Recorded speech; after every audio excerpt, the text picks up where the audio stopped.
In this video, I'm going to show you how to remove hard inquiries from your Experian credit report in 2026. Let's begin. Okay.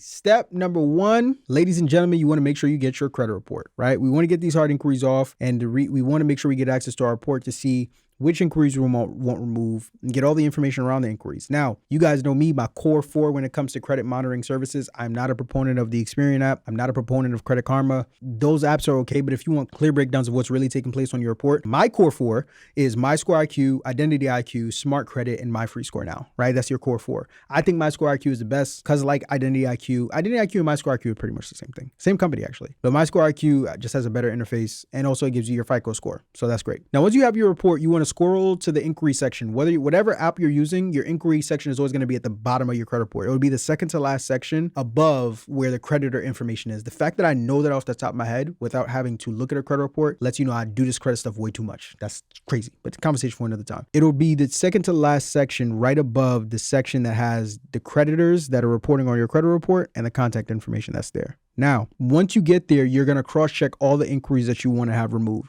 Right? You want to make sure that the inquiry isn't tied to an account that's open on the same date, because if it is and you try and dispute it, you may risk having that account be removed, or they may just not remove it altogether. You also want to make sure that's not connected to an open account, period. There are times where if you call into Experian, if they see that an inquiry was pulled the same date that an account was open, they're not removing it, even if it's not actually connected to the account. And of course, it goes without saying, like if the inquiry is actually connected to the account, last thing you want to do is close your $15,000 card that you just opened with Wells Fargo because you wasn't careful, right? So be mindful of that. Now, once let's say you have 3 inquiries that you've identified don't meet any of these parameters and you're ready to cook with Crisco, you're going to call Experian. Now, as of, I put 2025 for y'all, change that to 2026. As of 2026, the best number to call into Experian is 714-830-7000. Okay, that hasn't changed.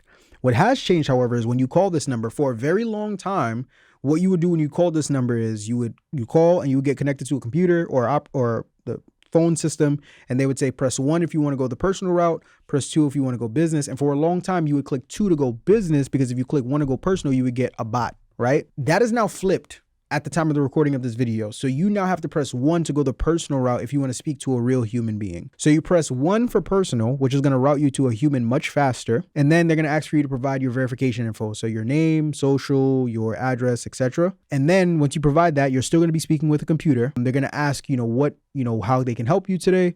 You're going to say representative to bypass the automation. Right? So we dial the number, we press 1 to go to the personal side, we provide our verification info.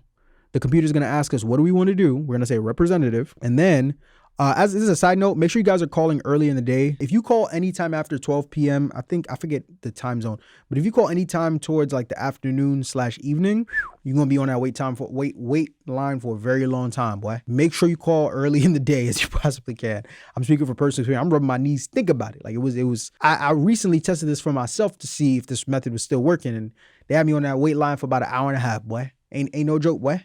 Ain't no joke. So from there, when you say representative, your goal is going to be to get to special services. Now, why do you want to get to special services? Special services is a fancy term that Experian calls their fraud department. That is the department that is able to remove that inquiry over the phone while you're with them. You're trying to get to the special services department. The first real person you're going to speak to is going to be a general representative. You know that because anyone who works in the special services department of Experian is going to tell you over the phone, this is Anna, John, Jim, Smith, Tanika from special services. If they don't say from special services or of the special services department, you're not speaking to the right person. So if you get a general rep that says, hi, this is Lindsay, and there's nothing else after that, ask Lindsay to go ahead and transfer you over to the special services department. Sometimes they don't transfer you right away. Or if they do, you get misrouted or rerouted to another general department, but you never usually have to speak to more than 1 or 2 general reps before you actually get to special services, ever. And if you do, just hang up and go back again. Don't stress. Now, after you do that, you want to talk to special services and you want to confirm that the rep not only says their name and says that they're from special services, right?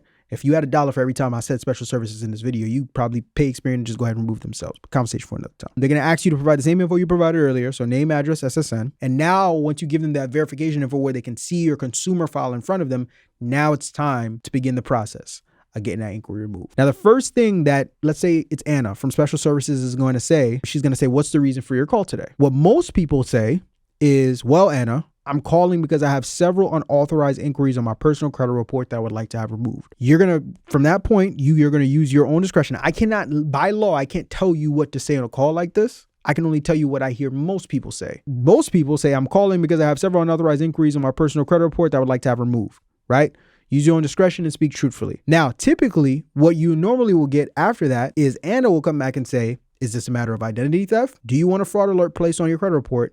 And have you filed a police report? Now, from there, once again, I can't tell you how to answer these, but just know that these are standard questions that you are going to have to answer. From there, you're going to provide what inquiries that you would like to have removed from your report. Now, the rep will ask, which inquiries would you like to challenge removed? You're going to give them the name of the inquiry and the date, because they're also going to ask you for both. And once again, you want to double check one last time to make sure it's not connected to any open accounts. If it is, usually the Experian rep will tell you, but you still want to make sure you do your own due diligence. After you provide them that information, they're going to process that dispute against that inquiry that's on your credit report. And the thing about it is, when they process your dispute against that inquiry on the credit report, depending on the rep that you're speaking to, they're going to say one of two things. Either they're going to say, hey, your dispute's been processed. You could check back in over the course of the next 30 to 35 days. Or they're going to tell you straight up like, yo, the inquiries have been deleted. You could expect to see it updated on your report within the next 24 to 48 hours. The reason why I say that is because both of them are saying two different things, but it usually means the same thing. Unless the rep tells you they are not going to remove it, which usually never happens with Experian, whether they say 30 to 35 days or it's been deleted, within the next 24 to 48, 72 hours max, you should expect to see that inquiry off your report if you follow this exact framework here. Now, after the call, you can double check. Either Experian is going to provide you a notification update that the inquiry has been removed, or you can double check your report to see if it's been removed. And if it is removed, do not stress, no worries.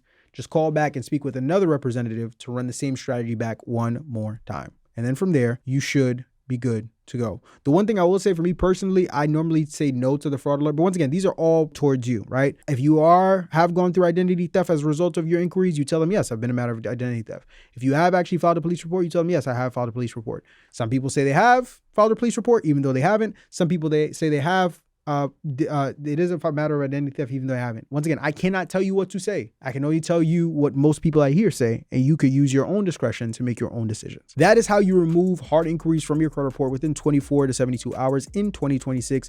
If you guys found this video valuable and you want more to learn more strategies like this, I host a free masterclass every single week where I teach you how to restore your credit, structure your business, and get access to capital. If you're interested in securing your seat to the next upcoming class, the link is going to be in the description below. Or if you're interested in working with me and my company, head over to takeofffinancial.com. That is takeofffinancial.com. And I will see each and every single one of you guys on the other side of success. Till next time, family. Peace.